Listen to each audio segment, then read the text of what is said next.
In real machine learning systems, models do not start with clean data sets. They start with raw tables, event logs, and fragmented data scattered across users, orders, sessions, clicks, and payments. Welcome to the AI and ML YouTube channel by 60 Seconds Academy. Here we focus on practical and application-based understanding and concept clarification so that you can be industry-ready and apply your knowledge to real industry projects. It's honestly the ultimate reality check, isn't it, for anyone stepping into this field? Because, if you look at the actual end goal, the ultimate requirement for any machine learning model is just incredibly specific. Right. A model needs exactly one clean data set. Like it needs one row per entity, whether that entity is a user, a product, a transaction, and that single row needs to be packed with meaningful synthesized features. Yeah. That's the finish line. I mean, every single algorithm, from some basic logistic regression all the way to like the most complex deep neural network, they all require that two-dimensional mathematical matrix to even function. I think we really need to linger on that reality check for a second, because there's this massive chaotic gap between the raw, messy logs we just mentioned and that single perfect matrix. Oh, absolutely. It's a huge gap. And navigating that gap, bridging that chaos to get to the clarity, that's literally the job description of an ML engineer. So for today's deep dive, we're here to unpack exactly how that transformation happens. But to do that, we kind of have to address a pretty severe misconception that almost everyone has when they, first transition from studying basic Python to actually doing ML in a real enterprise environment. Oh, you're talking about the foraging mindset. Yes, exactly. The foraging mindset. When you're first learning about this stuff, taking introductory courses or, doing Kaggle competitions, you're handed these just beautiful, pristine CSV files. They're perfect. Right. They're neatly organized. The target variables are clearly defined. Everything just aligns perfectly. So the beginner iteration is that data sets are just, out there in the wild, waiting to be found. Like you're walking through the woods, foraging for berries, and you just stumble upon a bush full of perfect, ripe data sets. You pluck them, drop them into your Jupyter notebook, and just feed them to your algorithm. It's a really comforting thought, but it is entirely fictional. I mean, in reality, an ML dataset is not collected. It's not found. It's a highly engineered product. It's manufactured. Manufactured. I like that word. Yeah, if we're going to use an analogy for you, the listener, you aren't walking through the woods picking berries. You are standing in the middle of a massive, roaring, heavy machinery factory.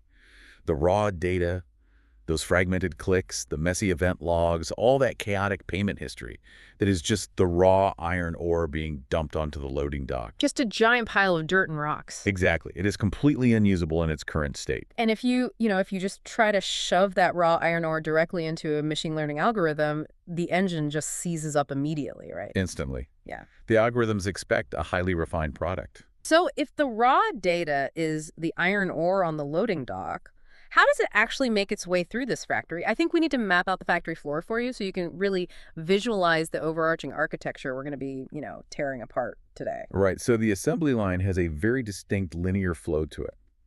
First, that raw data flows into what we call a SQL pipeline. Okay. And this pipeline is the heavy machinery. It melts down the raw ore, purifies it, shapes it, molds it. And the output of that heavy machinery is a feature table.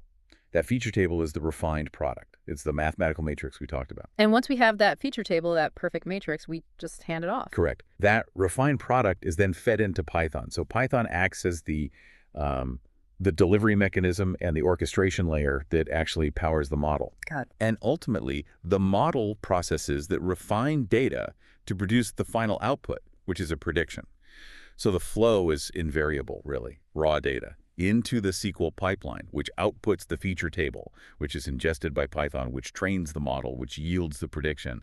That is just the architecture of reality in machine learning. I want to push back a little here, though, or at least, play devil's advocate for a moment based on our source material, because the text outlines 7 specific SQL patterns used in this pipeline, 7 tools of the ML dataset factory. Yep. It lists projection, filtering, joining, aggregation, transformation, windowing, and pipeline construction using CTEs. Now, if I'm listening to this and I have a background in traditional software engineering or like basic data analytics, I might be rolling my eyes right now. Because it sounds too basic. Right. I know what a SQL select statement is. I know what a where clause does. I use these every single day to generate, monthly sales reports or populate front-end dashboards. So why are we calling these machine learning operations? Isn't this just a fancy marketing rebrand of standard database querying? Convince me the engineering is actually different. Well, it's totally valid skepticism. I mean, on the surface, a select statement is a select statement. The syntax literally does not change. But the distinction, and the reason this is unequivocally machine learning engineering, is entirely about the consumer of the data Yeah. and the mathematical implications of the output. Okay, the consumer. Yeah. When you're writing a standard database query for an analytics report, Mhm. your end consumer is a human being. You're building a dashboard for a manager to read so that they can understand what happened yesterday. You're just summarizing the past for human comprehension. Right. You're making it readable for a person in a boardroom. So if a column is missing or a number looks a little weird, the human brain can just contextually adjust. Exactly. We have common sense. But when you are utilizing these 7 tools as an ML engineer, your end consumer is not a human. Your end consumer is an optimization algorithm relying on gradient descent. Oh, wow. Okay. You are not just retrieving data, you're sequentially and deliberately building a feature matrix, what we mathematically refer to as big X. You are constructing a highly specific mathematical input. Because a human manager wants to see like a pie chart of total sales by region. Right, but a Python model needs a matrix where every single row is a distinct user, and every column is an independent engineered numerical signal designed to predict a future action. The tools are the same. A hammer is a hammer. Yeah. But the analytics engineer is using the hammer to build a display cabinet, while the ML engineer is using the hammer to build a combustion chamber of a predictive engine. The tolerances, the requirements for absolute perfection, the entire paradigm is completely different. I really like that distinction. The tolerances are different because an algorithm literally cannot exercise common sense. If you feed an algorithm garbage, it doesn't stop and ask you for clarification, right? It just learns the garbage. It just blindly optimizes for the garbage. Exactly. So let's look at these 7 tools through that specific ML engineering lens. Let's break down the physics of this heavy machinery. The first tool mentioned is projection. In SQL terms, this is the select statement, choosing your columns. Now, in standard analytics, you just select whatever you want to see. But in ML, what is the mathematical consequence of projection? In machine learning, projection is the act of dimensionality reduction, right at the source. Dimensionality reduction. It's about defining your feature space. If you have a massive raw table with 2,000 columns, and you just blindly select all of them, you are immediately introducing the curse of dimensionality into your model. You're flooding it with noise. Exactly. You're flooding the algorithm with noise. Projection is the deliberate architectural decision to say, out of these 2,000 potential signals, I am hypothesizing that only these 12 actually hold predictive power for the specific problem we are solving. So it's an exclusionary act just as much as an inclusionary one. You are actively choosing what the model will be entirely blind to. Precisely. Yeah. If you project highly correlated columns, say you select both birth year and age, you are introducing multicollinearity before the data even hits Python. The ML engineer uses projection to curate an orthogonal, independent set of signals. That makes a lot of sense. And that brings us to the second tool, filtering. The where clause, deciding which rows to keep. Now, I think the common misconception is that we filter just to save compute time, right? Don't process 10 years of data if we only need 1. But the source implies there's a much deeper ML consequence here regarding temporal validity. Oh, filtering is arguably where the most devastating ML mistakes are made. It's not just about saving time. It's about establishing the temporal boundaries of reality for your model. Okay, give me an example of that. So if you're building a model to predict if a user will churn, meaning they cancel their subscription next month, you have to train the model on what users look like before they churned. If your SQL filter accidentally includes event logs from after the user clicked the cancel button, you have introduced data leakage. Because the model will see a feature like, I don't know, visited cancellation page equals true, and think it has found a magical predictor. Right. But in reality, it's just cheating. It's looking at the answer key. Wow. Exactly. The ML engineer uses filtering to build a perfectly hermetic seal around the data, ensuring the model only sees the state of the world exactly as it existed at the time the prediction would have been made. It is essentially time travel enforced by SQL. Time travel enforced by SQL. I love that. Which naturally leads us to the third tool, joining. Stitching tables together. We all know databases are normalized, right? The user's profile is in one table, their billing history is in another, their product usage is in a third. Joining is how we reconstruct the scattered fragments of a user into a single profile. But I've seen standard join operations completely destroy datasets because of the fan-out problem. Yes, the fan-out is a classic trap. Remember our golden rule from earlier? Yeah. Exactly one row per entity. Right. Let's say your entity is a user. You have one row for user A in your base table, but user A has made 50 purchases in the orders table. If you just perform a standard left join from the users table to the orders table, the SQL engine will duplicate user A 50 times. Your one row just fanned out into 50 rows. And if you feed that into a model, the model literally thinks user A is 50 different people. It assigns 50 times the weight to user A's behavior during training, completely skewing the algorithm. Which is exactly why the ML engineer rarely uses raw joins without utilizing the fourth tool simultaneously, aggregation.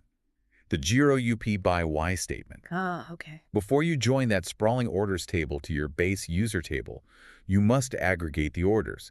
You compress those 50 individual purchase rows into a single row of behavioral summary. But wait, by compressing 50 distinct transactions into a single number, say total amount spent or average order value, aren't we actively destroying valuable data? Like, if a user spends $500 in one single massive purchase versus a user who spends $5 a day for 100 days, the sum is exactly the same. But their actual human behavior is entirely different. By aggregating, doesn't the model lose that nuance completely? It does, and that is the fundamental trade-off of feature engineering.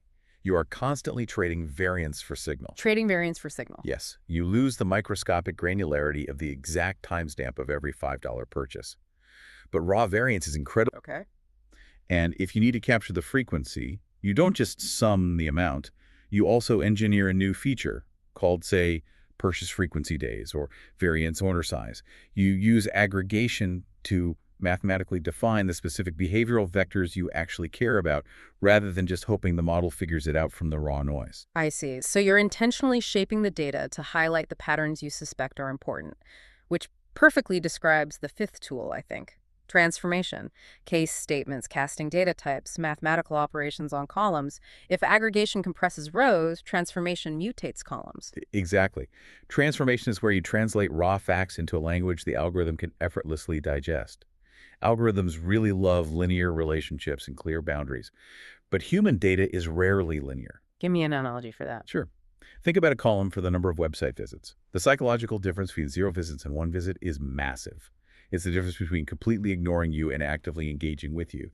But the difference between 100 visits and 101 visits, that's negligible. But to a linear regression model, the numerical step from 0 to 1 has the exact same mathematical weight as the step from 100 to 101. Precisely. So the ML engineer uses transformation, perhaps applying a logarithmic scale to the visit count, or creating categorical bins using a case-when statement to force the mathematics to reflect the human reality.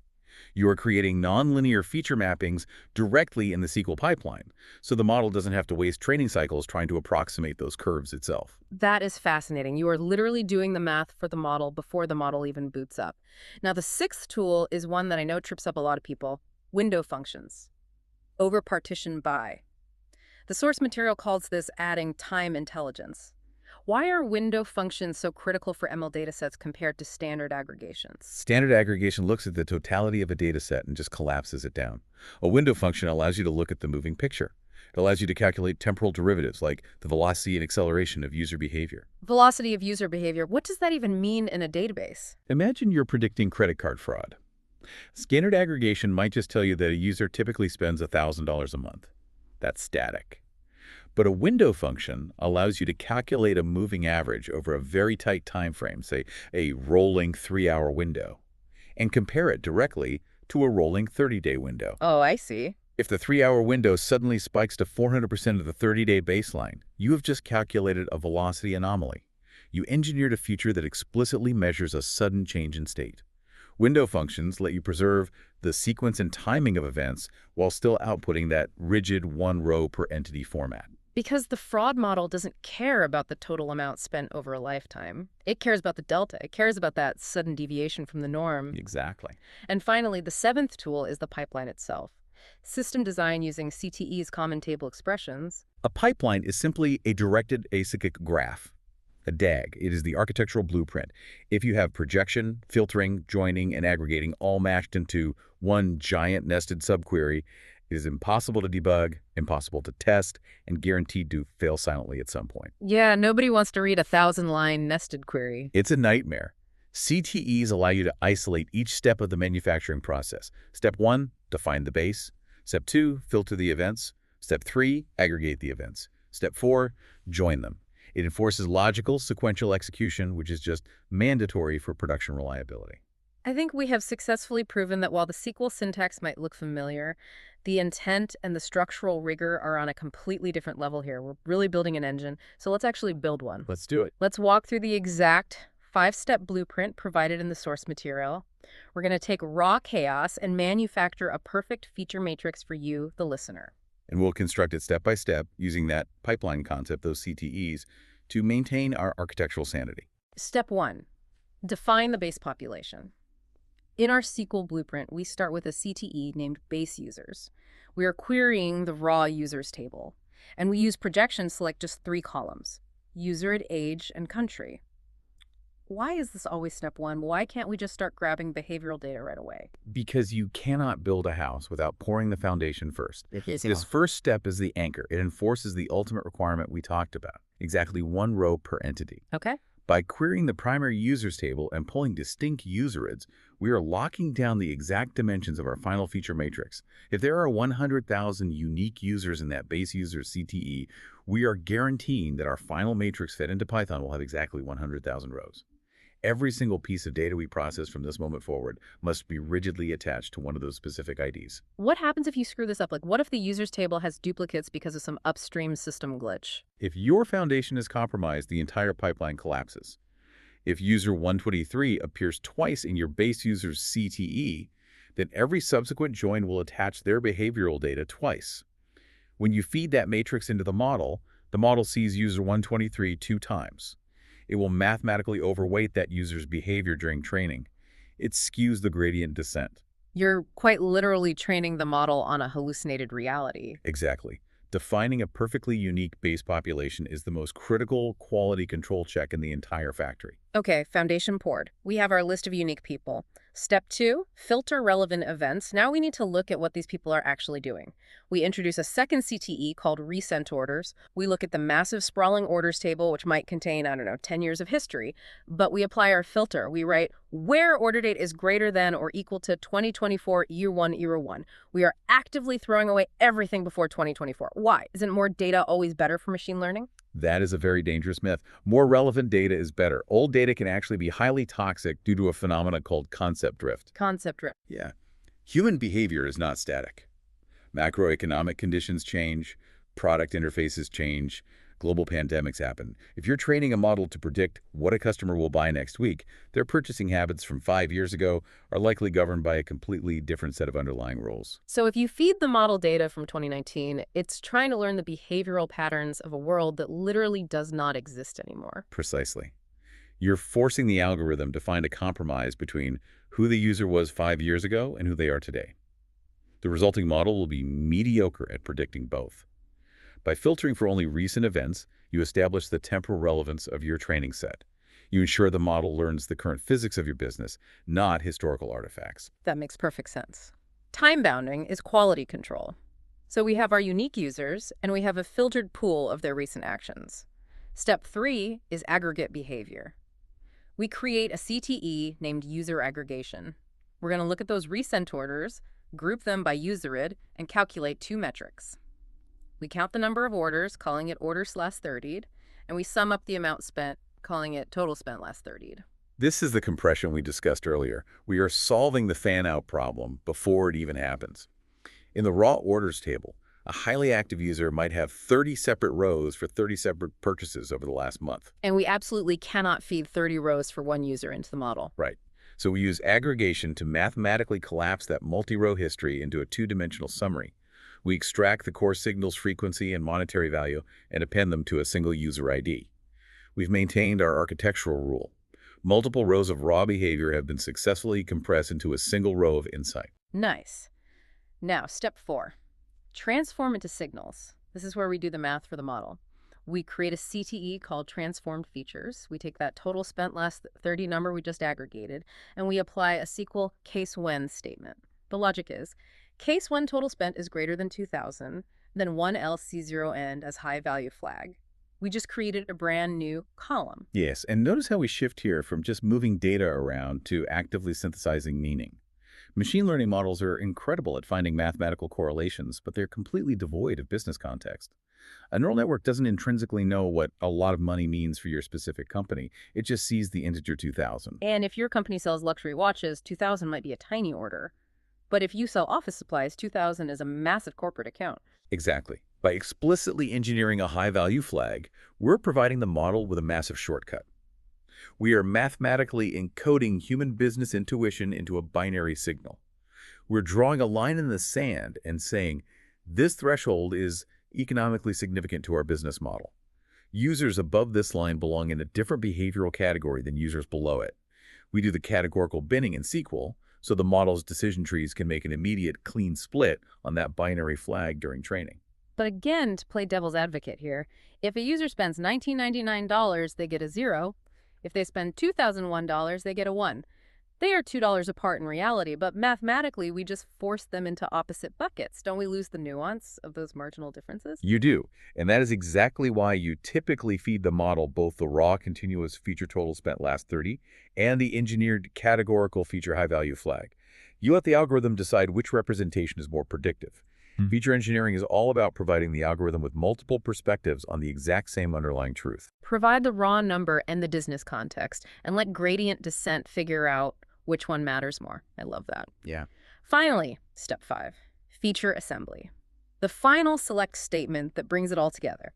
We take our base user CTE, our foundational anchor, and we use a left join to bolt on the new signals we just manufactured from the transform features CTE. We bolt on total spent last 30'd, and we bolt on the high value flag. The choice of a left join here is critical, and it's actually a really common point of failure for beginners. Why not an inner join? I mean, if we are trying to predict behavior, shouldn't we only train on people who actually have behavioral data? Absolutely not. If you use an inner join, the SQL engine will just drop any user from your base population who did not make a purchase in the last 30 days. You will silently delete thousands of rows from your foundation. But in machine learning, the absence of behavior is a highly predictive signal. The fact that a user bought nothing is incredibly important context, especially if you're predicting churn. You can't predict why people leave if you delete all the people who are in the process of leaving. Right. A left join guarantees that our base population remains perfectly intact. It preserves the one row per entity mandate.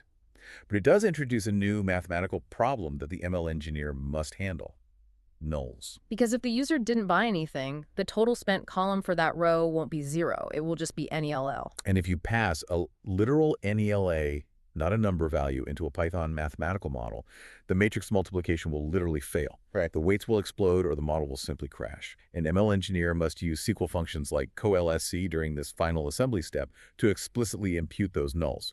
You must convert the NELL into a 0 for the total spent, explicitly defining the absence of value for the mathematics layer. The attention to detail required here is just staggering. Every single SQL clause has a direct, potentially catastrophic mathematical consequence downstream. But if you do it right, if you follow this blueprint, the final output is a thing of beauty. You look at your table, and it is the feature matrix. Big X, one row per userit. And the columns are pristine: age, country, total spent last 30 with nulls coalesced to 0, and high value flag. It is engineered. It is ready to be consumed by Python. And achieving that matrix is a massive milestone.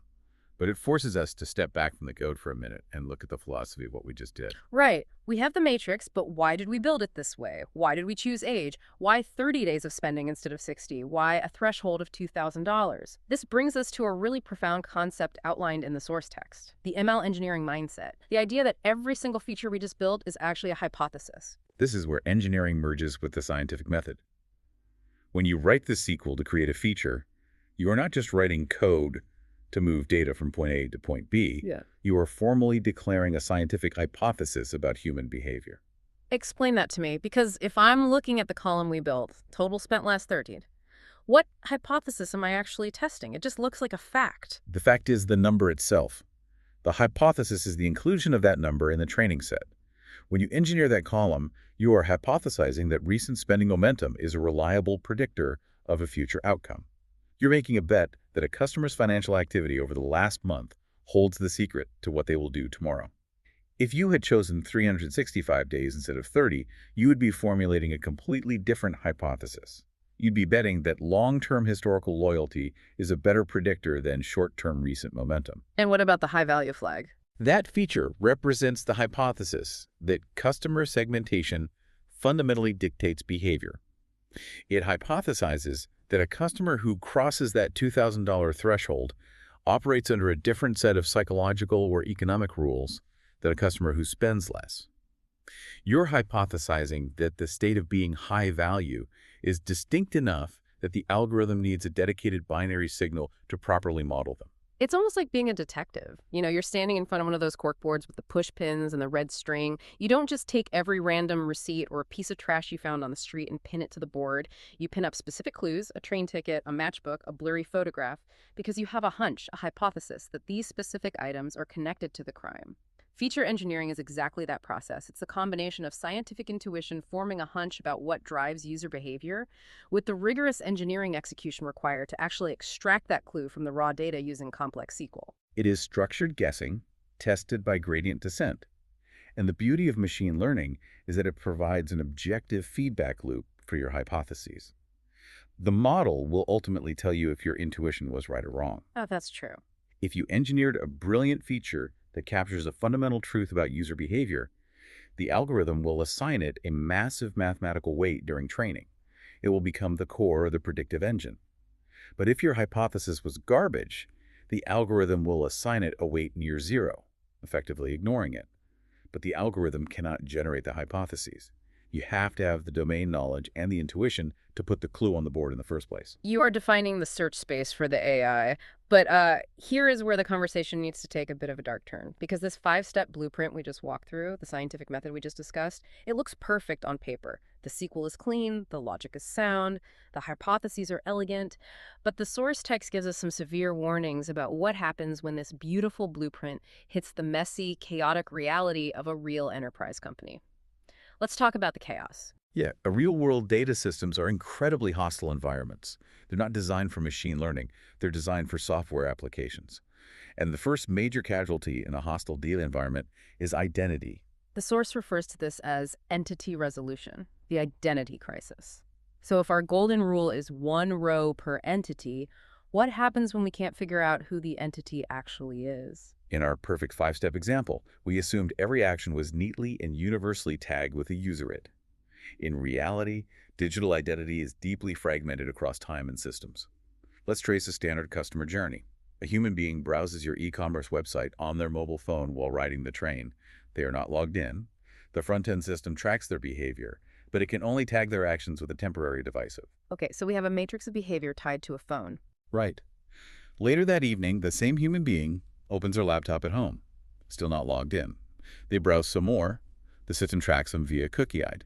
The next day, they add an item to their cart and enter an email address to get a discount code. Finally, days later, they actually make a purchase, create an account, and are assigned a formal user ID in the primary database. So the exact same physical human being exists in our raw tables as 4 completely separate mathematical entities: a device, a cookie, an email, and an ID. It's like trying to recognize a suspect who keeps changing their disguise in every single room of a building. Precisely. And if the ML engineer simply runs our standard pipeline, if they try to left join the browsing behavior to the base user ID, the SQL will find no match. It will look for user ID 123 in the web logs, but the web logs are filed under cookie-s. The join fails. Which means the resulting feature column is filled with nulls, which means the model thinks this user never browsed the website before buying. Which is factually incorrect. The pipeline executed perfectly, the syntax was flawless, but the logic was blind to the fragmented reality of identity. The model is poisoned with false negatives. This is exactly why entity resolution is an entire subfield of data engineering. Before you can aggregate behavior, you have to build complex bipartite graphs using deterministic rules and probabilistic matching to link the device, the cookie, and the email back to the singular user ID. You have to resolve the identity before you can engineer the feature. If you fail to resolve the identity, your joins fail, your features are wrong, and your model is hallucinating. Okay, so identity is a massive hurdle, but there's another warning in the text, something called schema drift, and the text describes it as the silent killer of ML pipelines.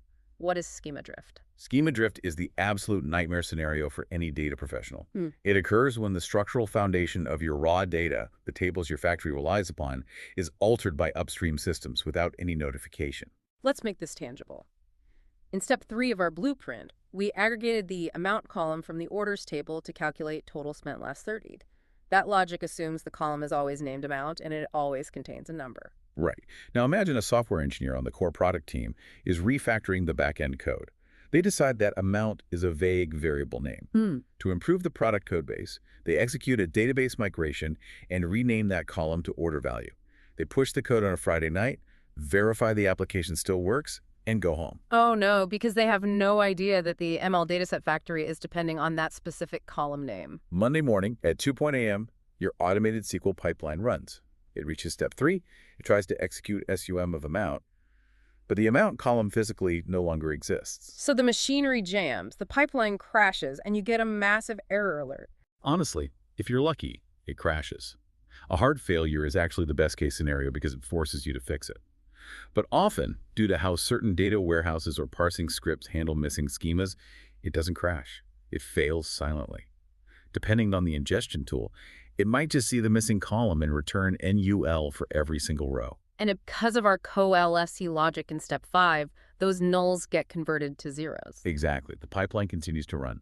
The feature matrix is generated on schedule, but the total spent last 30 column is entirely filled with zeros for every single user. The matrix is fed into the Python model, and the model starves. And the model doesn't know it's a mistake. The algorithm just thinks, wow, suddenly every single customer on Earth completely stops spending money. Yes. The model's accuracy plummets, its predictions skew wildly, and the business might start sending aggressive discount emails to everyone or rejecting legitimate transactions. The company loses revenue, and the data science team is frantically trying to debug a complex Python neural network, completely unaware that the root cause is a renamed column in a SQL table 3 layers upstream. I've actually dealt with schema drift before when a vendor changed their API payload. We didn't catch it for a week because the JSON parser just defaulted to nulls. If that happens in an ML feature matrix, you're telling me the model doesn't crash. It just starts making highly confident, completely wrong predictions. It's like someone sneaking into the kitchen of a 5-star restaurant in the middle of the night and swapping the labels on the salt and the sugar. The model keeps cooking the exact same recipe, but the output is disastrous and they have no idea why. That is a brilliant analogy, and this Oh. is exactly why professional ML engineers do not just write queries. Writing a query is what a beginner does. A professional engineer writes data contracts. They write automated tests. They install alarms in the factory. Precisely. Before the pipeline even attempts to calculate the aggregation, an automated test runs that queries the system tables. Does the amount column still exist? Is the data type still an integer? Has the variance of the data changed by more than 50%? If any of those tests fail, the pipeline intentionally aborts. It refuses to generate a poison matrix. It halts and sends an alert. Warning, schema drift detected. Fix upstream before proceeding. They act as guardians of the data flow, ensuring total reliability. Because a model trained on silently corrupted data is infinitely more dangerous than a model that simply refuses to run. Okay, so we've navigated the chaotic reality. We have our reliable, monitored pipeline that handles fragmented identities and catches drifting schemas. Now, how do we take this pristine factory and scale it up? Because we aren't just processing a few thousand users in a local database. We're talking about scaling this to hundreds of millions of rows, running daily, feeding multiple different models simultaneously across an entire enterprise. This is where we transition from individual SQL scripts to enterprise-grade production orchestration. When you're dealing with billions of rows, you can't just run a script manually. Engineers utilize specialized orchestration and transformation tools. The source material highlights 2 industry heavyweights, DBT, which stands for Data Build Tool, and Airflow. I've heard of these, but let's place them in our factory analogy. What exactly do they do? If the SQL CTEs are the mathematical blueprints for the machinery, DBT is the automated robotic arm that actually executes those blueprints across massive cloud data warehouses like Snowflake or BigQuery. It handles the heavy lifting of building, testing, and materializing the tables efficiently. It ensures idempotency, meaning you can run the pipeline multiple times without duplicating data. Airflow, on the other hand, is the factory manager. It is a scheduling tool that dictates the precise order of operations using directed acyclic graphs. Yes. Airflow says, at 2:00 a.m., wait for the raw event logs to land in the data lake. Once they arrive, trigger DBT to run the entity resolution models. If those succeed, trigger the feature aggregations. If those pass the data quality tests, trigger the Python script to pull the matrix into memory and train the model. It conducts the entire symphony of data processing automatically and handles retries if a server goes down. It's the nervous system of the entire operation. Yeah. But here is the most crucial takeaway for you, the listener, the insight that I think is so empowering. The text explicitly states that at scale, the core SQL logic stays exactly the same. That is the beautiful, liberating truth of data engineering. The SQL logic you write to aggregate 10 rows on your local laptop is the exact same logical syntax you use to aggregate 10 billion rows on a massive distributed cloud cluster. The framework of projection, filtering, joining, and aggregation does not change. Only the scale of the execution engine changes. If you master the logical patterns of feature engineering in your local environment, you are fundamentally equipped to operate at enterprise scale. Master the logic on a small scale, and you have mastered the architecture for the enterprise. That realization leads us perfectly into what the source text frames as the ultimate industry truth. The golden rule of machine learning. Data is greater than model, data model. It is the hardest lesson for beginners to learn, but it is the defining characteristic of a senior professional. In real-world machine learning, better features consistently, unequivocally, outperform better algorithms. This flies in the face of so much hype, though. Beginners obsess over the algorithm. They want to tweak the hyperparameters of the latest, most complex neural network architecture. They think the magic is in the complex math of the model. But you were saying the pros ignore that. The pros obsess over the data pipeline. They know that an algorithm, no matter how sophisticated, cannot learn a pattern that is not actually present in the data. If your features are noisy, fragmented, and lack business context, a state-of-the-art transformer model will just overfit to the noise. But if an ML engineer can design one brilliant new feature, one deeply insightful hypothesis captured in SQL that perfectly isolates a behavioral truth, a simple, boring logistic regression model will suddenly achieve state-of-the-art accuracy. Because the algorithm is just the engine, but the features are the fuel. A Ferrari engine cannot run on dirty water. If you feed perfectly refined, high-octane fuel to a Honda Civic, it will outrun a Ferrari running on sludge every single time. Exactly. A model is only as smart as the features you give it. By mastering these 7 SQL patterns, by building this factory architecture, you undergo a profound professional transformation. You move from merely consuming data reading reports and looking at dashboards to creating intelligence. You are manufacturing the precise mathematical fuel that allows artificial intelligence to function in the real world. And that SQL mastery, that ability to reliably transform raw, hostile chaos into a structured, tested feature matrix, is the absolute bedrock foundation of becoming a true machine learning engineer. You cannot build the penthouse until you pour the concrete foundation. And what a foundation it is. We have covered incredible ground today, from confronting the shock of raw event logs, unpacking the actual mathematical implications of the 7 SQL tools, walking step by step through building a real data set, embracing feature engineering as the scientific method, battling the chaos of entity resolution and schema drift, and finally internalizing the golden rule, data over model. Which brings us to the horizon. This deep dive has established the foundational piece of the puzzle. We have successfully manufactured the feature matrix. We have X, but X is just the static input. To explicitly bridge today's lesson to the next phase of the 60 Seconds Academy curriculum. Now that you have engineered this matrix, what do you actually do with it? That's the exciting part. The upcoming lessons are going to pivot sharply. We are going to dive deep into Python for ML engineers. We are going to explore how to ingest this beautifully crafted SQL dataset into Python memory architectures, how to feed it into algorithms during actual AIML engineering projects, and ultimately how to orchestrate the entire end-to-end system building process. The factory is built. Next time, we turn on the predictive engine. It is where the engineering finally meets the artificial intelligence. I can't wait for that. But before we go, I want to leave you, the listener, with a final thought to mull over.